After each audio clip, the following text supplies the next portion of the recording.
Ben ritrovati a questo quarto e ultimo video tutorial su Genially per vedere come si realizzano presentazioni interattive a partire da template già predisposti. In quest'ultima fase vediamo come impostare la navigazione all'interno della nostra presentazione e vediamo poi come salvarla e condividerla. Innanzitutto ci sono tre diverse modalità per permettere agli utenti di navigare all'interno della presentazione e di spostarsi da una slide all'altra. Possiamo deciderlo cliccando su questo pulsante, che è il pulsante di navigation, e aprendo questo menu.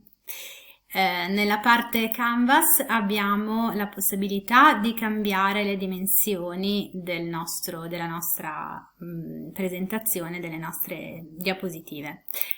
Nella linguetta Transition, come abbiamo già visto, è possibile modificare le animazioni di transizione tra una diapositiva e l'altra, che di solito sono già impostate di default in un modo molto adeguato, e nella terza linguetta appunto impostiamo la tipologia di navigazione. La tipologia standard prevede che ci siano di default delle freccine per proseguire o ritornare alla diapositiva precedente. Vediamolo nell'anteprima.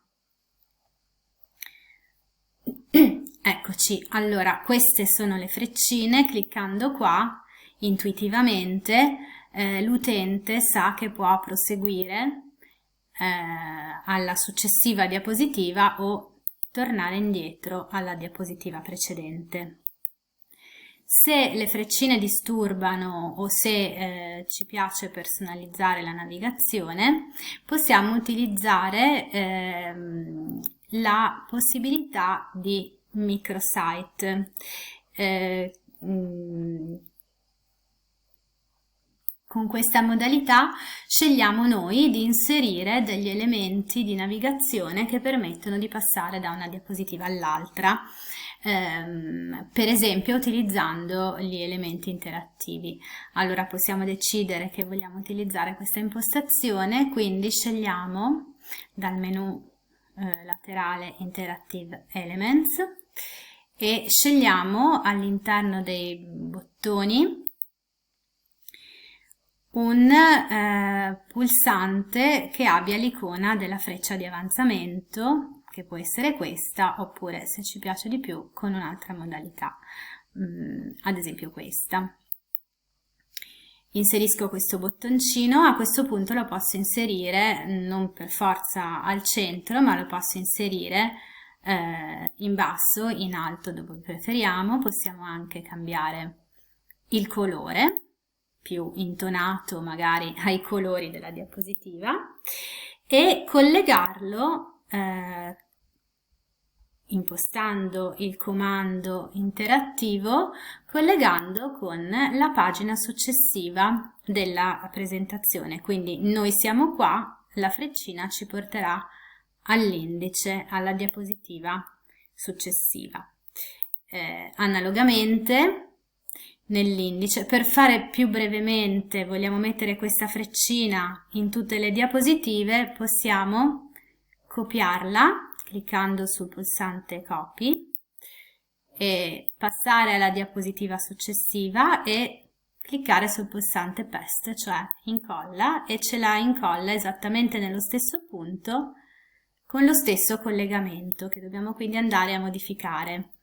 Noi siamo qua e il collegamento andrà messo in relazione con la pagina successiva e salviamo e così via. Allo stesso modo però dalla seconda pagina in poi dovremo inserire un elemento interattivo che porti anche alla, avevamo scelto questo, alla pagina precedente, alla diapositiva precedente, quindi lo possiamo mettere o qua in basso o qua in alto, non lo so, come ci piace, e cambiare tutte le volte il colore intonandolo alla diapositiva oppure lasciandolo sempre uguale. Possiamo cambiare il colore anche di questo e lo colleghiamo Go to Page alla diapositiva precedente. Quindi questa è una modalità di navigazione stile sito dove io decido dove posso ad ogni diapositiva quali percorsi attribuire. Per esempio, una cosa che può essere indicata è attribuire ad ogni diapositiva anche, oltre al proseguire alla diapositiva successiva o a tornare alla diapositiva precedente, si può anche inserire un elemento interattivo che mi riporti tutte le volte o alla copertina, all'home page, oppure all'indice, e quindi possiamo scegliere una qualunque icona che mi porti all'indice, per esempio, non lo so, questa che è l'icona di menu. Allora la possiamo mettere qua e realizzare il collegamento alla pagina dell'indice. E questo possiamo ricopiarlo su ogni diapositiva per dar modo tutte le volte di poter navigare agevolmente su tutte diciamo le pagine, scegliendo la pagina che ci interessa. E questo può essere utile se si realizza un prodotto dove ci sono risorse diverse che magari gli alunni devono consultare a seconda, per esempio, del gruppo di lavoro a cui appartengono. Ecco.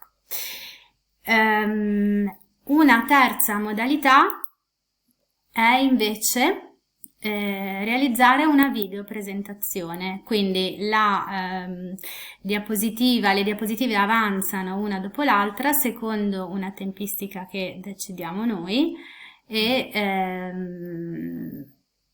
e senza bisogno di attivare nessun comando. Se però ci sono molti elementi interattivi e molte risorse da consultare, questo non è molto consigliato. È consigliato se le diapositive hanno una diciamo, prosecuzione lineare. Applicate ad una diapositiva, poi bisogna applicarlo naturalmente a tutte le pagine. Rimaniamo qua, visto che abbiamo fatto un pochino questo tipo di navigazione. A questo punto la nostra diapositiva è pronta per essere salvata e condivisa. Innanzitutto consultiamo l'anteprima e vediamo se tutto funziona, quindi proseguiamo, andiamo all'indice, vediamo se funziona la seguente diapositiva, torniamo all'indice, eccetera. Funziona tutto, torniamo all'editing e a questo punto dobbiamo passare dalla modalità bozza, perché siamo ancora in modalità bozza, draft, alla modalità presentazione e il pulsante da cliccare è All Set. Ci sono delle impostazioni che possiamo decidere, ma l'account free permette di creare un prodotto pubblico. Possiamo scegliere se renderlo riusabile, cioè chi trova il nostro prodotto sui motori di ricerca può salvarne una sua copia e riutilizzarlo con le sue modifiche, oppure no, come vogliamo, e si può aggiungere una descrizione facoltativa. All set. A questo punto posso avviare la presentazione vera e propria e vediamo che aspetto ha. Posso qua sul menu dei tre puntini vederla a schermo intero e quindi abbiamo una visibilità migliore e possiamo vedere se funziona.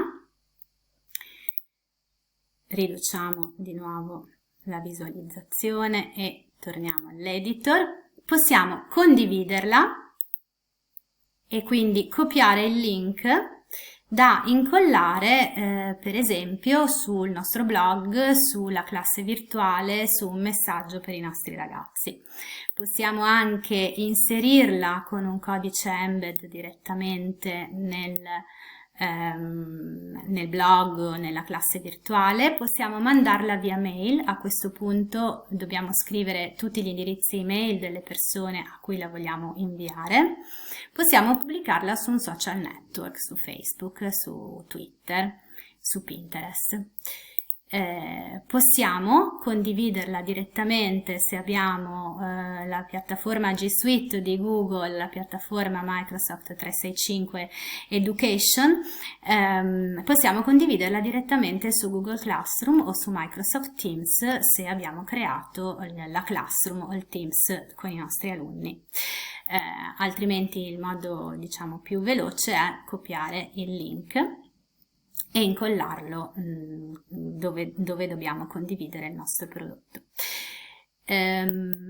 Fatto questo, l'ultima funzionalità che vi mostro è che possiamo aggiungere collaboratori. Quindi questo è molto utile nel caso che la presentazione venga realizzata da un gruppo di studenti. Possono condividere, chi ha l'account e, diciamo, imposta la presentazione, poi può aggiungere collaboratori. Cliccando su questo pulsante si mette l'email della persona o delle persone che si vuole invitare a collaborare e poi si imposta, si riceverà, i collaboratori, gli invitati riceveranno il link per aprire la presentazione e dovranno naturalmente con quell'indirizzo email aver creato un account di Genially o creare un account di Genially per poter collaborare a questa presentazione. Ma nel momento in cui avranno creato l'account e cliccato sul link, si troveranno, come vediamo qua nella mia home page, si troveranno tra le loro Genially create anche quelle che il compagno o il collega ha condiviso con loro. Vedete, queste sono le presentazioni che i miei studenti hanno condiviso con me perché io le potessi revisionare e avranno questi simboletti. Io sono collaboratore di queste presentazioni. L'unica criticità di questa condivisione è che non è possibile collaborare nello stesso momento allo stesso prodotto, quindi occorre che uno del gruppo dei collaboratori chiuda l'app perché un altro la possa aprire. Quindi questo è utile quando nel gruppo ci si divide i compiti e poi a rotazione ciascuno lavora per un tot di tempo sulla stessa applicazione per imparare ad utilizzarla e a creare il prodotto collaborativo. È possibile farlo naturalmente anche con qualche collega quando si vuole realizzare un prodotto in collaborazione con i colleghi per la propria classe oppure per un corso per i propri colleghi, eccetera. Bene, io vi ringrazio per l'attenzione, spero che sia stato tutto chiaro e interessante e vi saluto.